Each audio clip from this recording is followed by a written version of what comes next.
Yeah. Omar. Hey, Freddie, what's going on, Oh brother? man, really great to have you. I'm excited. It's been a long time coming. We've been talking about this for a while, but We now have, we finally get together. we have. I'm super excited that the day has actually arrived. Well, Let's thank you get for it. making the time. Really Hmm.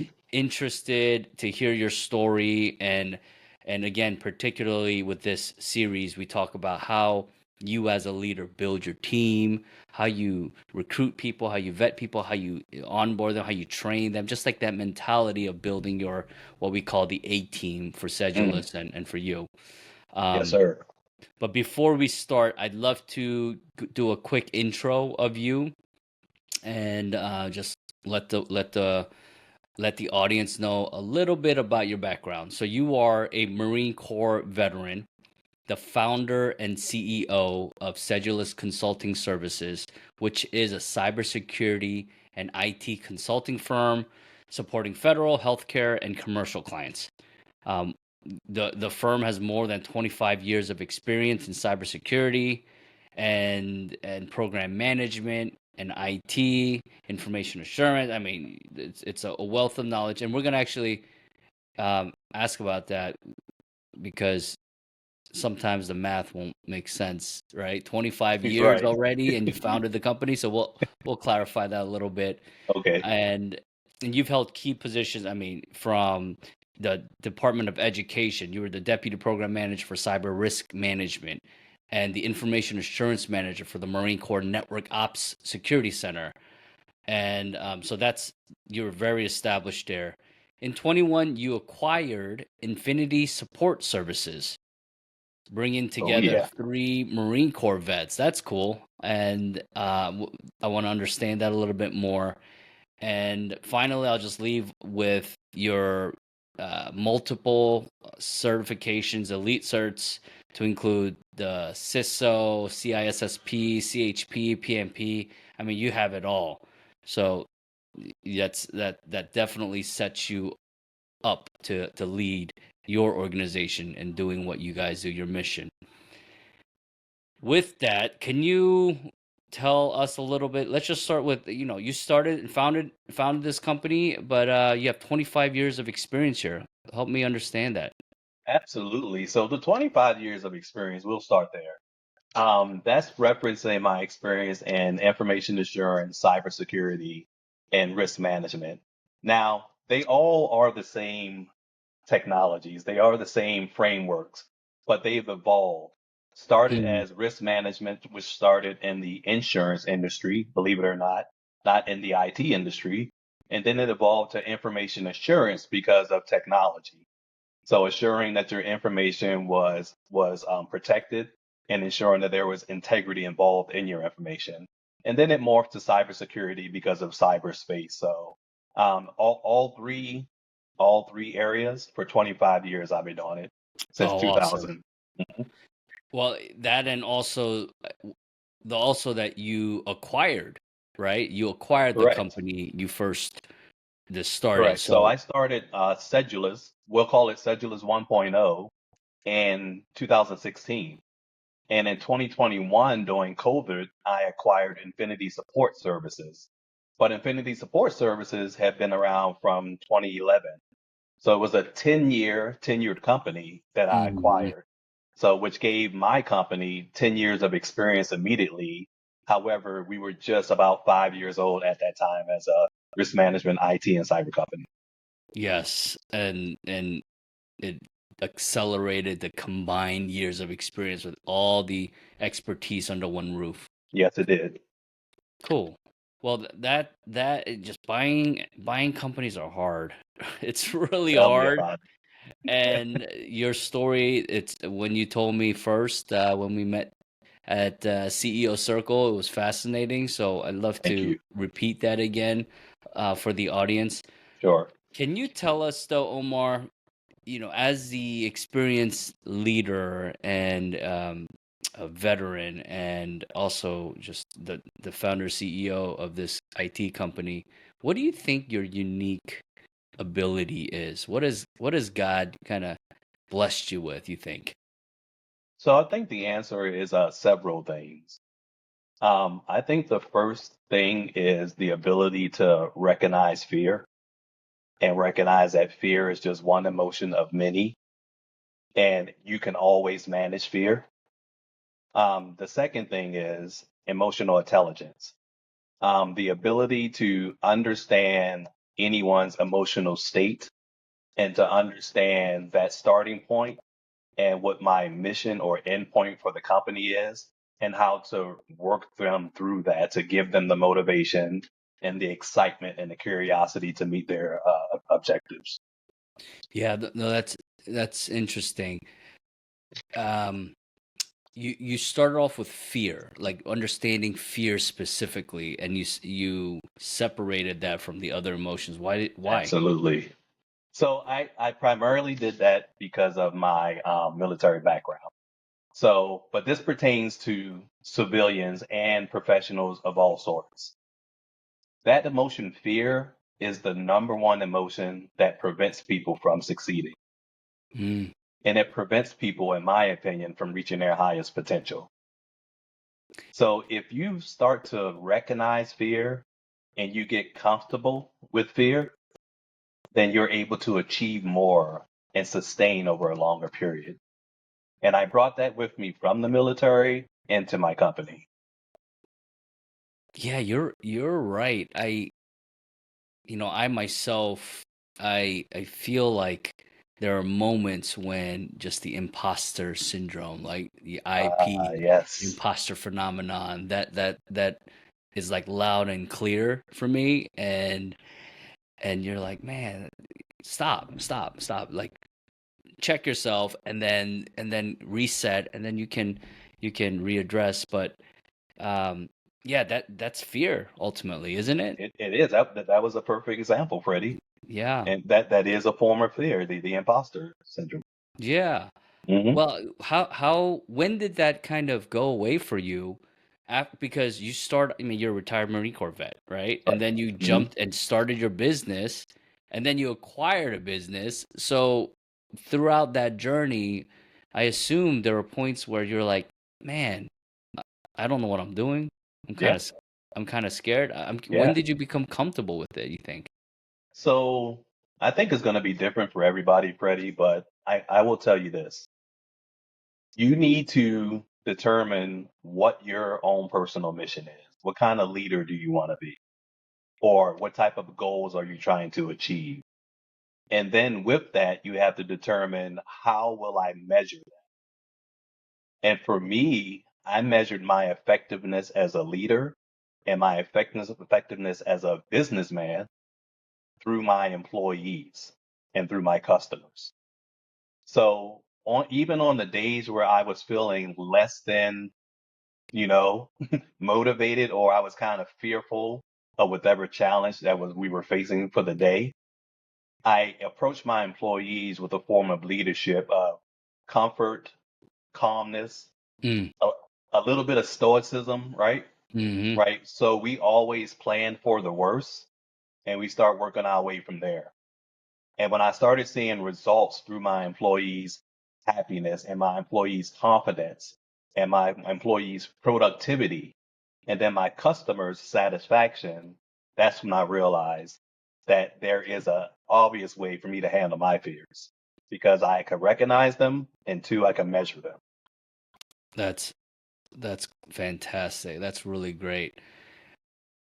I remember when I look back at my leadership journey and progression, as a military guy, you're always taught kind of confidence and competence, and you're taught that you make decisive action when needed, and you don't really show weakness as a leader, Correct. right?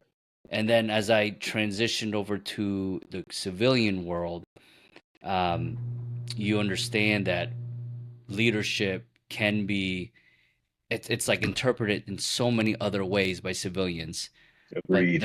the most effective ones that I've seen were still the people that have um, kind of maintained that stoicism, that Hmm. maintain the ability to be like steady throughout, right? There you go. And and of course they're the geniuses like the Steve Jobs and the, you know, Right. the other different type of leaders out there in the world. But for the most part, I've seen that just that steady state, being resilient, being that calming presence, like you mentioned, Oh yeah, is what's effective. So and a lot of veterans have that kind of embedded into our blood. So I agree. yeah, yeah. Well, I'm interested in kind of your journey here. When you first started Sedulous, I would imagine it's a very small firm. You didn't have many people. You didn't have many assets, and Correct. then you acquired Infinity Support, which like made you guys really establish immediately, like overnight. Overnight, brother. Yeah, how can you tell us the numbers here? Like how Sure. many people did you all of a sudden bring into your organization? Sure. So, of course, when I started the company in 2016, it was only me. I was Hmm. working as a 1099 independent contractor. For the next 4 years, from 2016 to 2020, I was able to build a rapport with the agency I was working with and convince the prime contractor there to bring me on as a subcontractor and give me additional employees. Mm. They were willing to do that. They did it. And we went from a company one to four in 2020. It was January 2020. Well, immediately following that, COVID hit, or COVID was publicized, and it changed the way everybody socialized in the world, including travel, including physically going to work, including being around family members. So during COVID, while there was a lot of downtime because myself and my employees were not required to be on site, we were at home working from home. I took a lot of small business administration classes. And the number one class that I loved was the mergers and acquisitions class. And, and I took that in early 2021. And what really got my attention was at the beginning of the mergers and acquisitions class from the SBA, they said that only 7% of their $4 billion budget was being utilized. So in my mind, why is nobody using this merger and acquisition budget in order to grow their companies? So I started researching and asking a lot of questions. And I got to a comfortability point where it led me to ask one of my mentors, because I had several back then, people who had started companies prior to me. And I asked the mentor, hey, do you have an exit strategy? And lucky for me, that mentor said, what's an exit strategy? Hmm. And that began the conversation, a 6 month conversation with him, talking about his 10-year legacy already supporting the Department of Defense and my brand new legacy that was starting and how I can help his legacy continue on while growing my own. So That's I fascinating. mean, it was amazing, Freddie. By Yeah. August of 2021, we had all of the legalities behind us. We had SBA approval. We had, financing, and we executed the merger and acquisition. And then September 2021, Sedulous 2.0 was alive. So we went from 4 employees to 50 employees in September of 2021. You know, it's that innocuous question, right? It's Uh-huh. genuine, just innocuous. Like, what are you gonna do after what's your succession plan look like? Just Exactly. that it Exactly. initiated this 6 month due diligence process, Yes, sir. and you were able to acquire. That's that's how it starts, guys, right? That's how it is. That It's simple. it's It could be. exactly very. It's hard. It's hard to do, but it's very simple. And you got pretty lucky, I would say. Just from that, I would one agree. shot, one kill. I would agree. Right place at Right. the right time. I would agree. Hmm. Hmm. Yeah, I mean the silver tsunami, we all know it. Yep. It's and my the fact of 7% of 4 billion that's only being utilized for M&A. That's just over 250 million. Right. Now that's it of 400 billion That's set it. aside for M&A. That's it. That That's that was crazy. it. I mean, it was, yeah, that when I heard that, I immediately said to myself, I know how I'm going to grow. Hmm. Like I know. And believe it or not, Freddie, I continue that strategy today. My number one long-term strategic growth is growth by acquisition. And I don't want to downplay this because imagine you are signing on the dotted line. I mean, talking is talk, right? It's all Hmm. fun, and you're like you can dream together about what a joint or synergies you can accomplish and all that. But signing on the dotted line with a personal guarantee, because that's what you need to do a SBA 7A loan, right? Correct. You need a personal guarantee, Personal. and all of a sudden you're going from 4 to, you said, 50, 50. like overnight, and you Hmm. have to bring in processes, procedure. Not that they don't have any, but you have to evaluate them. You have to evaluate your new brand. You have Yeah. to evaluate your clients. What do you want to keep doing? What you don't want to keep. That's a lot of fear there, Omar. Oh, Freddie, I had a crash course in business administration. I have a PhD, not a formal PhD, but I have an informal PhD because of the next 24 months where I had to do exactly those things that you're speaking about. Yeah, and you have to just make decisions because in the end it's all on you, right? That And is, it's, yeah, again, yes, sir. you signed a personal guarantee saying you will, if you default, you will do whatever you need to do to Right. pay back as much as you can, That is right? correct. Right. Yes, That's sir. that's a very, It was scary and it was fun at the same time. yeah. Um yeah, one of our other cohort members, he's in my cohort actually. He's evaluating this a business acquisition, and he's like, dude, it's crazy. Again, I feel like it's so super exciting, but there's so much Oh, it unknown and is. uncertainty. And that was the same way when I acquired my business in 2020, Mhm. another business, not MilSpec, but it was like, am I really going to do this? Right. Are we really going to be you know take on this debt? And debt in itself, that's a beast too. Oh, it is. Just It that is. just that note hanging over your head. Oh How do my you God. deal with that? So it was challenging. Let me be honest with you. It was challenging understanding the debt services and how to cover those debt services. But the way I dealt with it was I'm only going to be able to cover these debt services if I do exactly what I said I was going to do in my business plan, right? In my business plan of, hey, I'm going to acquire this company and I'm going to expand the footprint of this company in the spaces that they're not in or that they're in and introduce them to new spaces. I'm also going to create efficiencies and efficacies within our process and policies, right? Mm, So that's how I dealt with it, Freddie. It was, well, there's no turning back now. So either you're going to do what you said you're going to do, which will afford you the opportunity to cover the note, or you're going to fail. But you have to remember, I'm not afraid of failing. Like yeah. I've learned to manage fear. Huh, interesting. And for the audience, I just want to say that Omar, correct me if I'm wrong. You do not have an MBA. You have I a do not. you have several masters, but not an I MBA. have eight A masters. I do not have an MBA. Oh, yeah, right. And you acquired a business. So, like, don't be afraid. I mean, look at what Omar's done and follow your example. You took all the courses that they afforded you, and you manage expectation, manage your fears, and you just did it. So that's inspirational.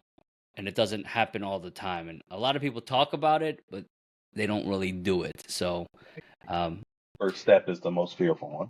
yeah. Well, okay. So with that initial team that you inherited, what was going through your mind on how do I apply your leadership talent and and how do you grow this organization to what you want Sedulous 2.0 to be? How did you start, like, evaluating people and no doubt making moves and putting them elsewhere or building new teams? Kind of what was your mindset on that? So I think that the first thing I did was set the tone. That's extremely important. I'm setting the tone from a business perspective. is your mission and vision statements, right? Mm-hmm. So we created those together. When I say we, I mean myself and my C-suite, which was 90% acquired by the previous company. We created the mission and vision statement together. That way you have everybody's buy-in on what they believe the company is capable of doing and where we could go. After we created and agreed on that mission and vision statement, we started verbalizing and evangelizing that throughout all the employees.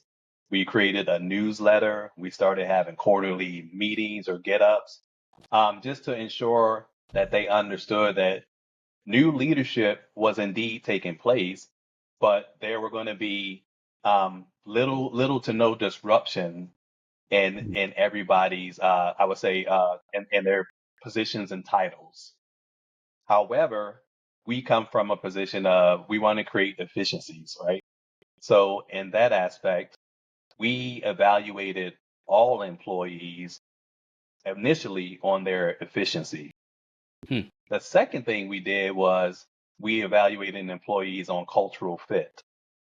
And that was easy to do based on past performance evaluations, right? We were able to review performance evaluations and review, let's say, things like pay increases, raises, spot awards, bonuses. So we took a view at the holistic person themselves, and we compared that holistic employee against our mission and our vision. And that's how we started to kind of determine who was going to fit and who wasn't going to fit. Now, the beauty of that, Freddie, is that we didn't just fire people. Mm. We called those people in and ensured that they understood the mission and vision and gave them an opportunity to evaluate themselves on how they could fit in that mission and vision. Mm.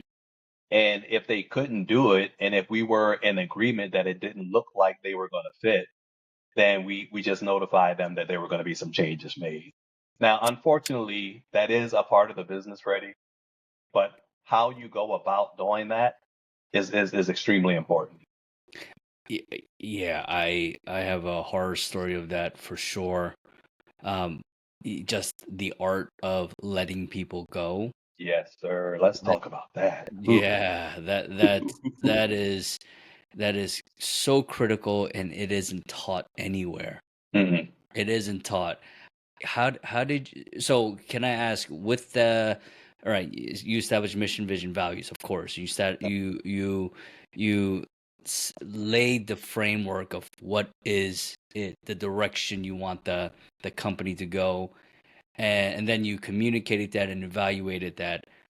How many in evaluated team? What percentage of your team do you feel like you had to let go initially? I guess that first tranche or first wave. About 40%. Wow. Yeah, about 40%. There was a internal infrastructure of 10 corporate employees, and through evaluation of their responsibility roles and responsibilities, Mm, we discovered some overlap. mm, And it wasn't minor overlap or non-material overlap. It was major overlap and responsibilities. And so we just had to identify who was best to keep around and who was best to let go mm. based on, again, their efficiency and what the new vision was for the company. But we had, I'll give you a prime example, Freddie. We had an employee that had been with the company for 9 years. So let's start there. So talk about loyalty, right? Talk about someone who really knows the company and who has earned their place. This employee was initially a contractor employee, a PM on two different contracts. The year that we went to acquire the company, this employee was on overhead and his role was security officer. Mm. Now, that's a required role, it's a necessary role, but that role doesn't require a PM's salary. Oh, fair, You see where I'm fair. going? Yeah, So we had to sit he's down. straight overhead. straight Right. overhead, Yeah. making six figures, Yeah. right? Yeah. And understandably, that was done out of the goodness of the previous owner's heart. Again, loyalty, knowing his employees, things of that sort. But as a new owner, I had to carefully, again, using emotional intelligence, sit down with this employee and tell him how much I valued him and how much his value meant to the company. Mm, And then ask him for other ways to compensate him if he still required that level of salary. mm, And unfortunately, he couldn't come up with any different ways of compensation. So then I gave him about 30 days to look for a new job, even before we gave him his resignation letter. So excuse me, his severance. thank you, his severance. Yes. So even before we initiated any letting him go processes or procedures, we gave him 30 days to look for a new job. And what happened was he wound up becoming a government PM, right? So it worked out well for both companies where we didn't just come in and fire people. We just could come in and make cuts. We actually sat down with individuals, evaluated their personal situation, came to an agreement as to how they could remain with the company. And then if that didn't work out, give them an opportunity to locate new employment before separation. Yeah, I mean that's a prime example and just a delicate example as well. 9 years, so it's nearly from the beginning, Nearly from the and beginning. and Yes, unfortunately through the turn of events, he became over. He was not billable to correct. a contract, and I assume that's the first thing you actually did. Can we try to put him billable The very somewhere? first thing was try to Right, find a position on a contract for right. him. You know, I'm curious here. Did you learn your emotional intelligence before? I mean, I'm sure that was many years of experience, but when you had to do that, that 20% of your of layoffs, within the first, I guess, year, first 6 months or Correct. so of owning the business, um, what was it?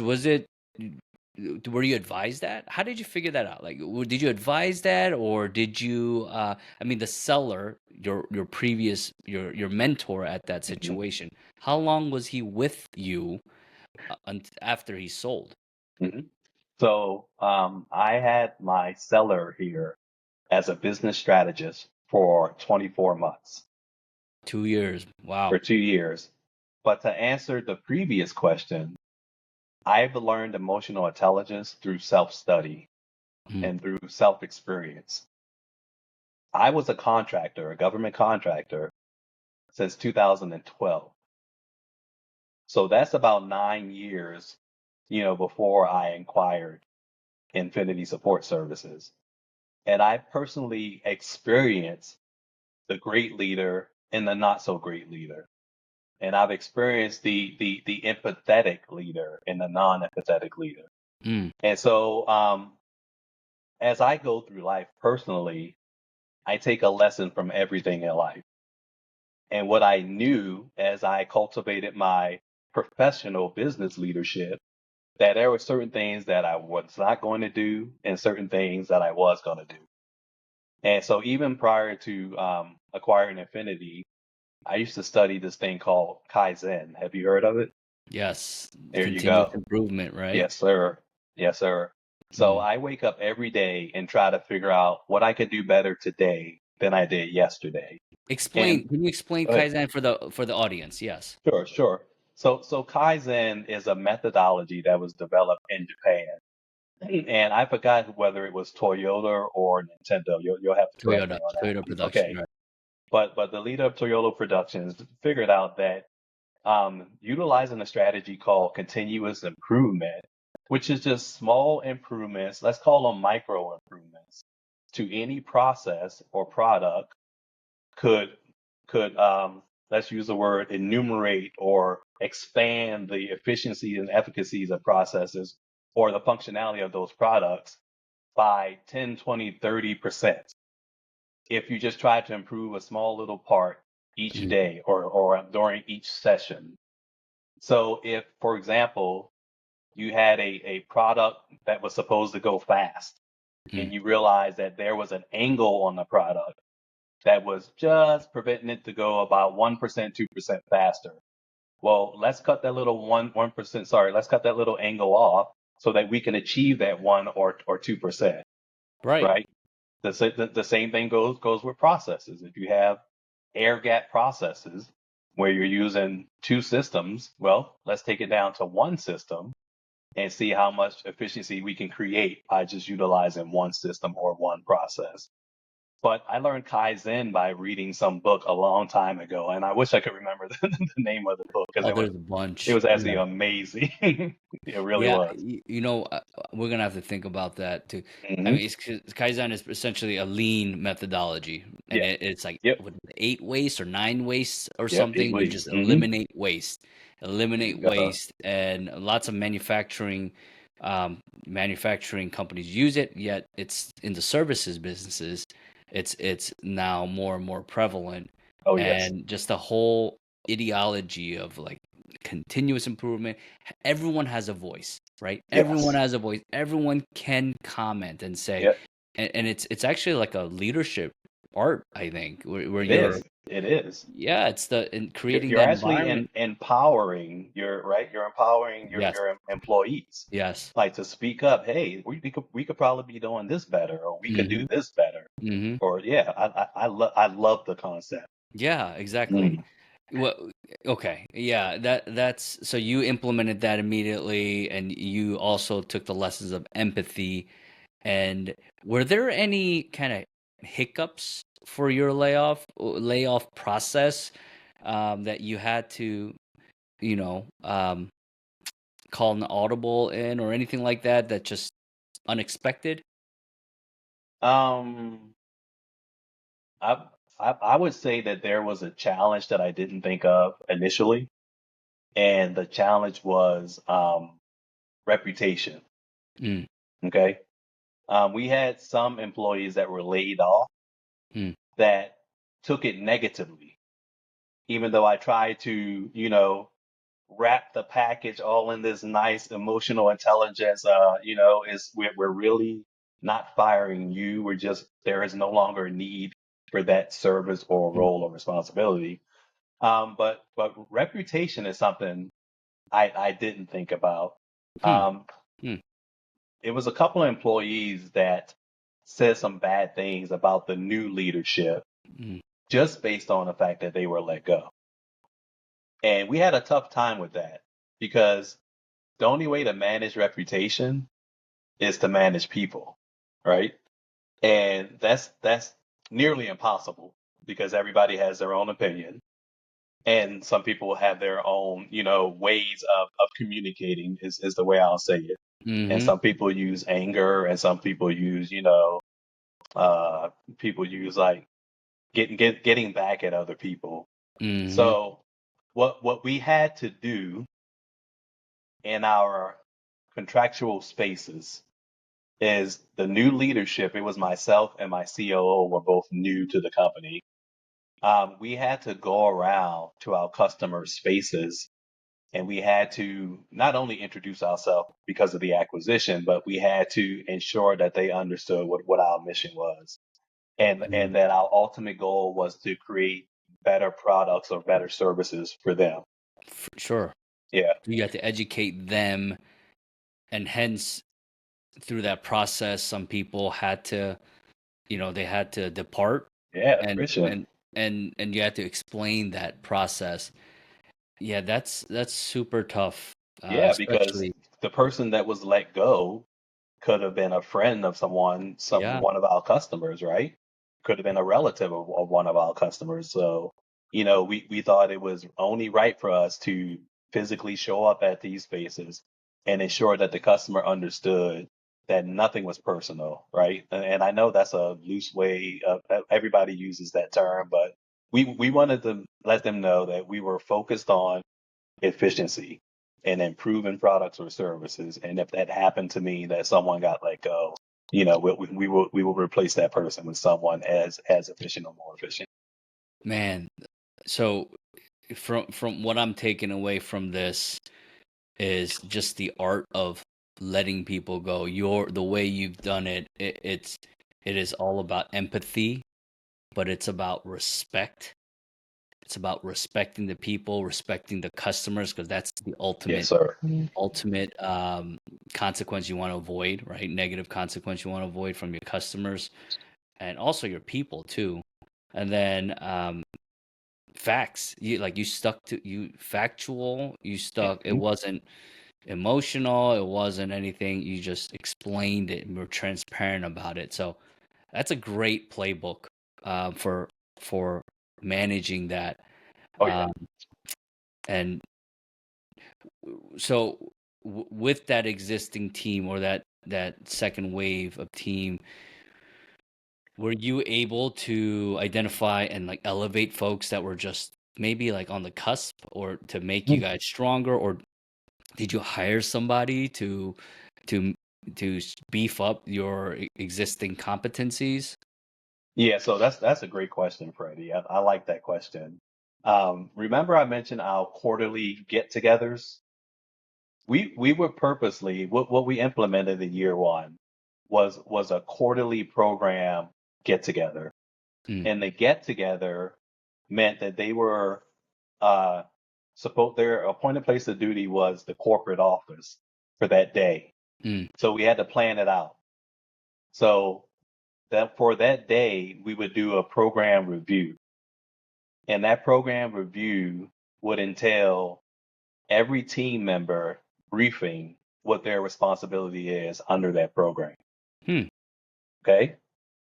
When you do something like that, Freddie, you immediately identify your superstars and you identify people that may be shy or fearful or not so confident in their abilities or capabilities.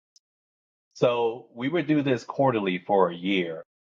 After the program review, we would go out and have a barbecue, or we would go out and play volleyball and have a catering business, or we would take people bowling and things like that. Well, that enabled us to do two things. mm, We evaluated our employees professionally and personally, right? And that's extremely important to me, absolutely. extremely important. And when you get to observe your employees in personal atmosphere versus a professional atmosphere, it gives you a little bit more insight into their holistic personality and the holistic who they are. But the most important aspect of that was to identify people on the program that can elevate the program to new levels, right? Mm, So I personally, as a leader, don't believe in because you're new, you are the lowest ranking individual or you have the least amount of responsibility. I believe in whoever has the most, I would say, initiative, the least amount of fear, and in our business, an ability to communicate, whether that be good news or bad news. And don't on a program review, you immediately see who your communicators are. Their delivery, their poise, mm. their ability to transition in and out of topics, and their ability to answer questions. That's extremely important to me. So that was how we recognize, or that's how we, for the first year, we said, okay, now let's see, is everybody in the right seat? And that's how we determined who was in the right seat or who wasn't in the right seat.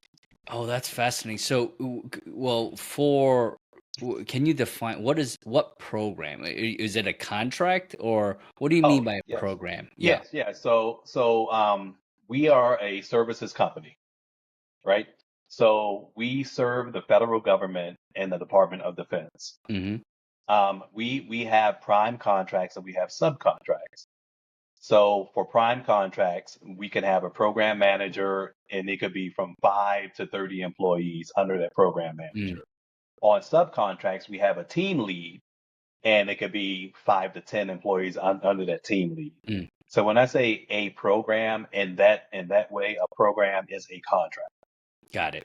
So Mhm. it's essentially just you're just pausing and you're saying, let's review previous progress, just the progress, how we're doing on it, and what should we adjust to be more effective on this contract, correct? Correct. That's a Correct. program review. Yes, sir. And Okay. the beauty of these quarterly reviews and program get-togethers Mm. is that we invited the customer, Freddie. Oh, awesome. Yeah. Yes. So we ensured the customer was invited and then made it open to the customer and the customer's family. So think about this. Your customer now is in a personal setting, right? Mm. For the second half of the day. So now you're able to have a conversation with your customer that can entail an array of subjects, including their personal opinion on, hey, look, you know, she's actually kicking butt on the program, but they're not giving her a whole bunch of responsibility. And then as a leader, hey, got it, noted, That's noted. that's an amazing technique. What's typically what's typically your customers' reactions to this at the end of the day? I mean, honestly speaking, they've been ecstatic about it. Like they love. I've only heard accolades and and great comments from us having these quarterly functions and inviting them, because what we're doing is we're ensuring that the customer understands that it's just one mission, right? Like when we understand that we support you, we provide you with professional services, but we care about the mission as much as you do. Mm. And so we want them to understand that that family unit, we consider it one family unit, Mm. government customer and DoD, or sorry, government contractors. Mm-hmm. Yeah, I've never heard that actually. The a Really? quarterly review. Yeah, I've never heard Oh, people doing yes. that, and I would assume more people after hearing this should consider doing something like that. I think that's fantastic. But just the fact that you use it as a means to evaluate performance and for the customer, but also your employees, your team. You're Yes. evaluating your team, right? How well do they gel together? How well do they communicate? How well do they demonstrate themselves? How are they, how do they think through these problems? What kind of issues are they dealing with? You're evaluating all of that in one day. Yes, sir.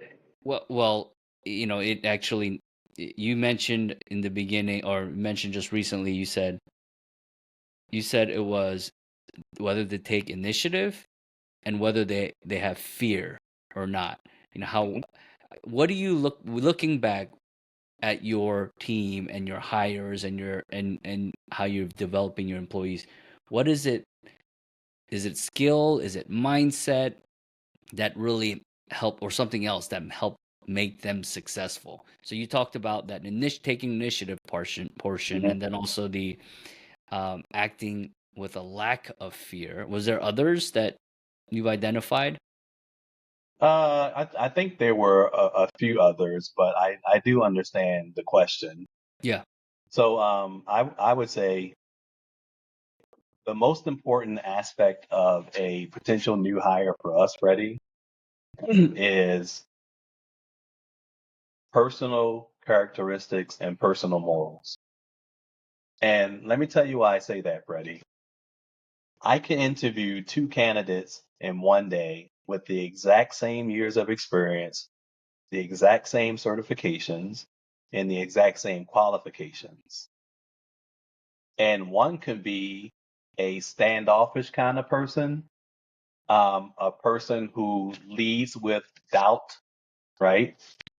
Or leads with pessimism. And the other person could be a very open, kind-hearted person. That person can also be a person who leads with optimism and that has a knack for knowing how to encourage a team. Mm. So I lean toward the personal characteristics or traits over just the professional and or let's say the educational or certification level. Yeah, fair. You can one can say that those are subjective measures, though, right? They, Those they, are they truly are. they're qualitative, subjective to, Truly and are. that's based on your experience or your interviewer's experience. Uh, have you were you ever wrong on those, or did you go through some learning incidents where you're like, man, I thought this was happening, but he or she wasn't consistent with it? Yeah, how did you deal with that? Yeah. So I've actually been wrong on both fronts. Let me explain. Within the last 3 years, I had to fill a PM role on a DoD contract, right? Hmm. The first PM we interviewed and hired was recommended by the customer. Okay. Mm. So I don't need to go into that. Was recommended Yeah, by yeah, the customer. right. So we interviewed this candidate, and this candidate was a very strong and brave Mm, veteran, mm, a 30-year veteran of the military forces, and was very strong and brave and had a very powerful presence about him. mm, And so we took those as good qualities of a program manager, mm, being able to lead, being able to get things done, being able to command, have a commanding presence and make sure things get done the right way. Well, after 6 months, we found out that he was positioning himself against the customer. So mm, he was using that same presence to create problems with customers, mm, right? mm, And so what we replaced him with the opposite, with a PM who was extremely hearted and empathetic, right? And very encouraging and caring, as equally as talented, mm, but just on the other side of the spectrum. mm, And she only lasted 6 months. mm, And the reason she only lasted 6 months is because she wasn't able to tell the customer what was right and what was wrong because of her fears of failing. And she mm, wasn't able to push back on the customer a little bit mm, when things like, let's say, scope creep happened, mm, right? So she was mm, the complete opposite of the first PM we had. mm, mm, So we had to step back and kind of look at ourselves and say, okay, we are definitely approaching this the wrong way, mm. right? So to answer your question, there were two times within like a 12-month period where we were like, yep, we were definitely wrong. Lessons learned there. Mm. We were wrong on this side. Lessons learned there. So what happened? So what we did was Yeah. we went and sat down with the customer and extrapolated the personalities of the leaders at the customer site. Mm, So we determined, okay, this PM is this kind of person, this APM is this kind of person, and then this core is this kind of person. All right, now let's go back and let's start interviewing people that can manage those three types of personality. And that's where we found a good PM. you know, I'm so glad you said this and you told us this story. I'm so glad. It's a huge lesson learned. Yes, You know, sir. within 1 year on the same job, same contract, same client, Same everything. you took the extremes and it didn't work. Didn't work. And then you went back to the drawing board and had to evaluate the client, right? On That on is on correct. personality and interests and their priorities. And so when I think this is fantastic for MilSpec, right? When we go Mhm. out search for people, like probably other firms, but we especially take big just that we especially take very great interest, right, in understanding what is it that you're looking for and what is it Mhm. that fits, right? What is the client's personality like? What I is love it. what are their priorities? What's important to them? What are their expectations? Trying to get as vivid as possible. And we spend a lot of time with that. And because that makes the great hire, like you said. I Yes, mean, sir. these skills can be on the paper, on paper, and they can be evaluated quickly, but the other intrapersonal skills, that's what's gonna make or break it. And some clients, they don't understand that. They're like, get me a PM, Right. like just get me a PM that can do the Mhm. job, right? And they just send you a job description like, hey, fill this. Yeah. And that's what's that leads to disaster, right? Because Yes, you sir. assume things, you assume how people think and how people act are appropriate for the job, but it's completely not the case. And you guys do that inherently now, I assume. Is that built into Yeah. your process now for It hiring? it is now, and this is, this is a personal process that we have. I wouldn't recommend it for all companies, but for this particular program, because it's a prime contract and we have about 30 employees, we've afforded the customer an opportunity to conduct their own secondary interview. So the customer, although we're doing the qualifications of the candidate and interviewing the candidate for a Mm, fit for the company and a fit for the position, we give the customer an opportunity to kind of see if they fit in from a personality team member perspective. fair. Do you do anything when let's say you know exactly what the client is looking for, the customer is looking for, you understand what you're looking for. Do you have any way of attracting that type of person for that role? Like what do you write in the job description, or how do you attract that person so that you don't get flooded with the types of personalities? Or I'm curious, is there any way to quantify that? So I have to be honest with you, Freddie. I'm not sure how we do it. I know that in the past we've interacted Mm, with HR experts, that there's HR software that can develop questionnaires, mm, right? You can customize these questionnaires to fit the actual position, right. right? And so you can ask questions about skill sets, you can ask questions about, experience working with different types of customers, things of that sort.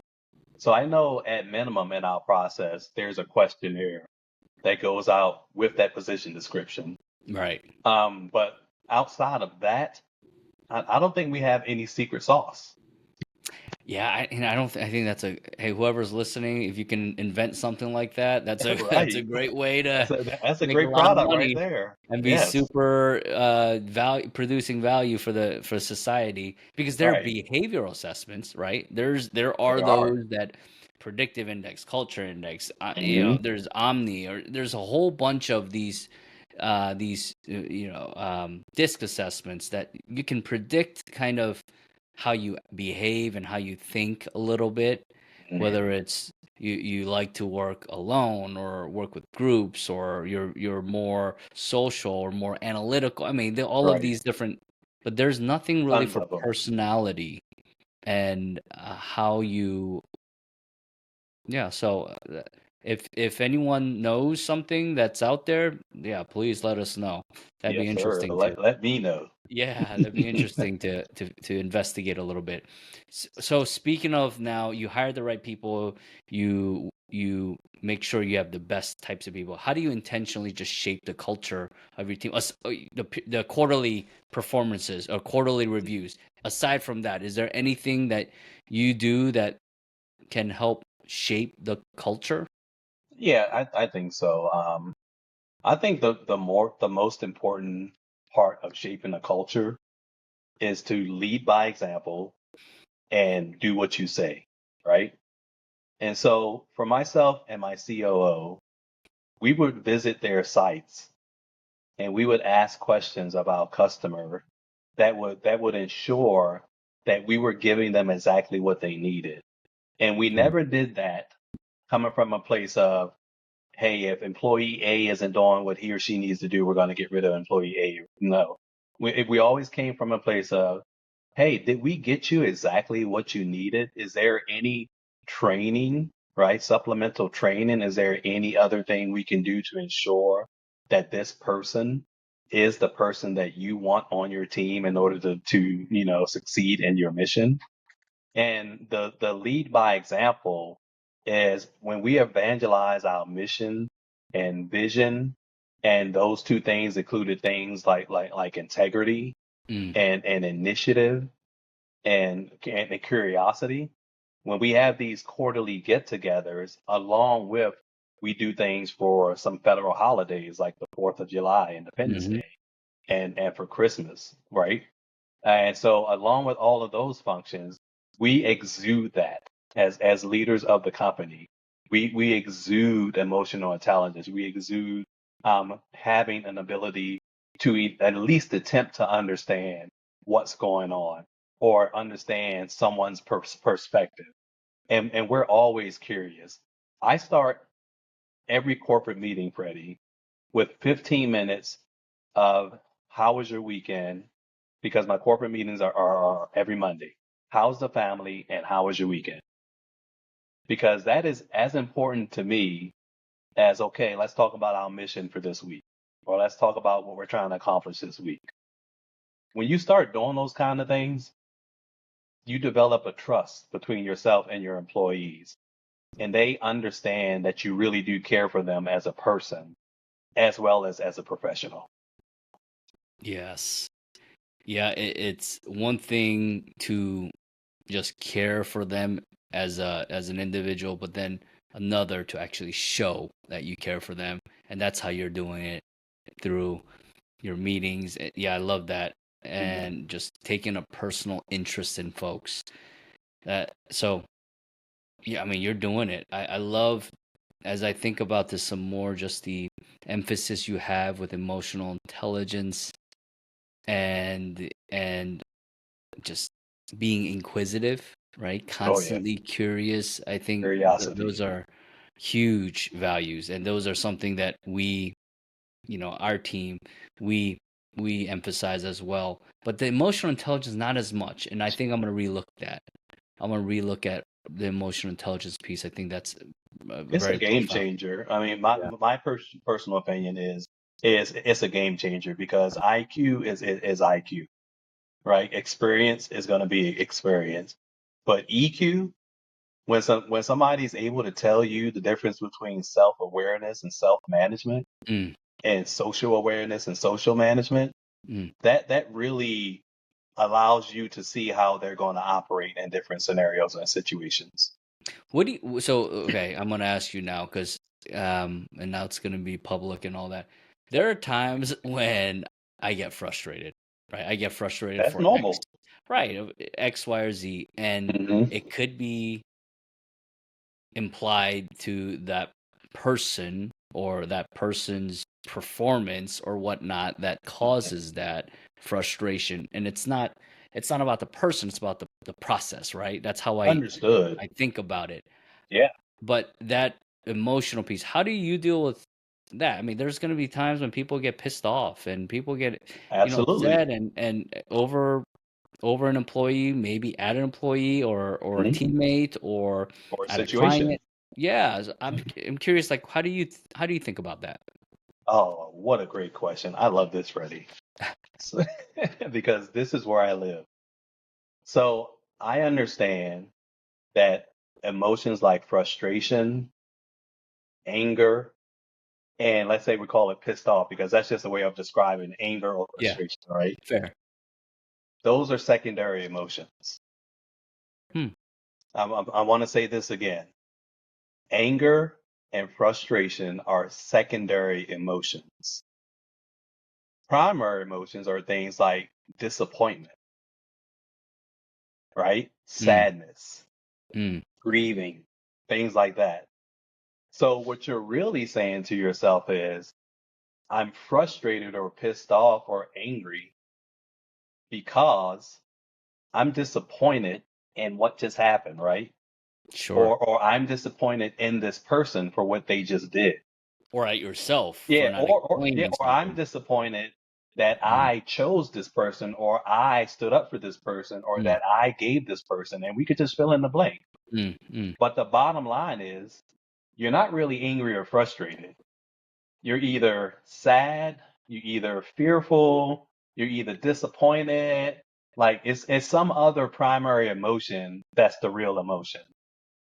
So what I've taught my executive suite and taught to my PMs about is that whenever you're feeling anything malice, take a second to step back and figure out what the first emotion is. Hmm. Like truly try to recognize what the first emotion is, and then ask yourself questions on that first emotion. Why am I disappointed? Well, I'm disappointed because I stuck up for this guy and he just embarrassed me, right? That's a whole nother feeling than I'm angry or I'm pissed off. Or this guy told me one thing and then something else happened. So then you deal with the original emotion. You deal with being disappointed. That's a conversation starter. Hey Bob, I'm extremely disappointed. Or wow, I am really like whatever the word you want to use, but it's not going to be your secondary emotion word. That is Did that make sense? that's profound, actually. You're right. You surprisingly, Omar, you use a lot of lean principle, maybe from your Oh Kaizen yeah. background or your book you read, Yes, right? sir. Maybe it's that, but Yes, it's sir. like the five whys, right? You There in you that go. principle, it's like you're digging into it, like why, finding root cause analysis. You're doing There the you root cause go. analysis, but you're Hmm. essentially doing that with emotions, primary versus secondary. We're gonna have to maybe post a link or something that explains that, Yes. um, Yes. thoroughly. Yeah. That'd be really It's interesting. definitely research and data out there that Hmm. distinguishes between primary and secondary emotions. Yeah, well, I just Googled it here, but the basic emotions, there's eight that they list: joy, trust, fear, Hmm. surprise, sadness, disgust, There you go. anger, and anticipation. Okay, There you so go.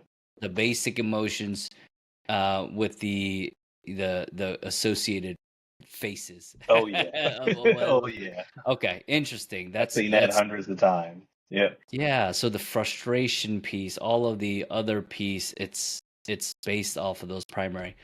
That's I have another that's really Easter good. egg for you though. Yeah. Yeah, I have something else that I use daily. Yes. So for your particular question, I always use this method to give me time. Hmm. Okay? Excuse me. The method is, do I think something needs to be said? Does it need to be said by me? Does it need to be said right now? Mm, If I can't answer yes to all three of those questions, I delay that. And mm, that gives me time to process it. So let's say I'm in a meeting and one of my emotions are triggered, right? Not only am I going to try to figure out what's the true emotion, but I'm also going to say to myself, does something need to be said? Yeah, there's something definitely needs to be said about that because that was not right. right. Does it need to be said by me? Nah, it's probably better coming from HR. You see that? And does Mm-hmm. it need to be said right now? Definitely not during the meeting, Mm, right? And you might get to two yeses and one no. Now, if it's three yeses, you should say something, but it should sure. be something tactful, right? Sure. Right, to ensure that it doesn't get away from you. But I use those three questions all the time. I love that Easter egg. You kidding me? That's an Ah, amazing tool right there. I'm That's telling you, you are a psychologist at heart. brother. I'm telling you right now. If you just give yourself time to process things internally, Mm, like I hear things every day that I could react to, mm. but do I need to react to that? No, I'm good. Wow, that's profound. I always think, you know, the last question, do I need to say this now or later? That I do ask myself that, but the first two, does it need to be said? Do I need to say it? Yes. That's really Yes, I something mean, to think about. imagine using that in your personal life as well, right? You know, Mm, relationships are extremely important, and you can ask hmm. yourself those three questions in your personal life, and it could Fair. be so much more calmer coming out, or like mom or dad say something because this is something that's been going on a while, since childhood or something. Fair. I'm telling you, it works in professional and personal spaces. Wow, that is super profound. Thank you for sharing that. I feel You're like quite welcome. I'm gonna have to get you on again because I know there's other things you got Oh, going. oh my God. It is a There's lot. yeah. It Well, is a lot. that's fantastic. I do have just a couple more things then Oh, for just sure. on, on just the nature of building a team and nature Okay. of hiring and whatnot. But do you see mistakes other businesses or veteran entrepreneurs make when hiring, when building teams? Hmm. So yes, there is one repeating mistake that I do see. Unfortunately, when you do government contract in my line of business, um, there's a contract value, there's rates in order to hire people, Mm-hmm. and there's, profit for the company who's hiring those people. Mm-hmm. And unfortunately, there are a lot of companies that lean toward hiring the cheapest individual in order to maximize profits. That's on the left hand, Freddie. On the right hand, the government customer sometimes tells us that they need a mid-level, right? A Mm-hmm. mid-level fill in the blank, a mid-level technician. Mm-hmm. And I need four of those mid-level technicians to perform these duties. And then when you provide those four mid-level technicians, they give those technicians senior level work Mm. and senior level responsibilities. Mm. So the government was trying to save money, right? By not really accurately stating what skill sets, the level of skill sets they needed. And then sometimes the government contracting company tries to save money by acknowledging what the customer needs, but putting the cheapest person in that position. So I've seen that multiple times and I've seen it not play out well for both sides. Does it ever play out well? It never plays out well. Never. It never Never plays does. out well. I mean, you know, government contracting is exactly what it is. We want to give the government the services, whether it be products or services that they Mm. require to fulfill their mission. But as technology evolves, right, and as skill sets increases, and as years go on, it requires higher salaries and it Mm. requires higher compensation. That's just the nature of the beast. And that's not just for government, as you know. Very true. It is in the commercial world as well. You're thinking, I need an ops manager, but it's not just about hiring the cheapest one. I mean, there's so much more value in hiring a more, costly, I guess, or just a higher value employee, because that will 10x, 20x the value of Agreed. what you're paying them, as opposed to a mid-level. So you're saying don't hire C players, right? That's Don't what hire that, C players. that's what I'm saying. I'm saying in the long run, hiring C players will ultimately cost you. Yes, right. Hmm.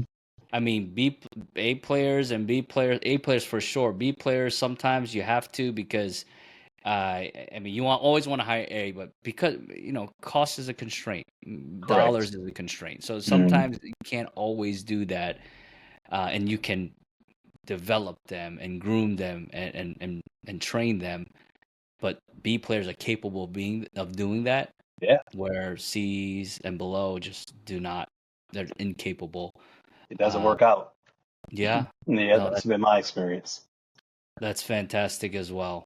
Man, Omar, I learned a lot from this conversation. I Thank you. enjoyed this conversation quite a bit. Is there anything else that I should have asked you that I didn't? No, Closing no, remarks? no, Freddie. I mean, honestly speaking, it was a pleasure to Yes. be invited on your podcast. Yes. I wanted to ensure that you understood how much I love and respect you. And I also was hoping to impart some level of wisdom on you in any way, shape, or form. And if It's I like achieve that, I'm extremely happy. I Omar, promise you. it was like you were just dripping, wisdom. I mean, this was amazing. It was a great conversation. Thank you for sharing and going deep into some of these problems you've had and just solutions you've come up with. Thank you Yeah. so very much for having me, Freddie. Thank you, Omar. Cool. All right, brother.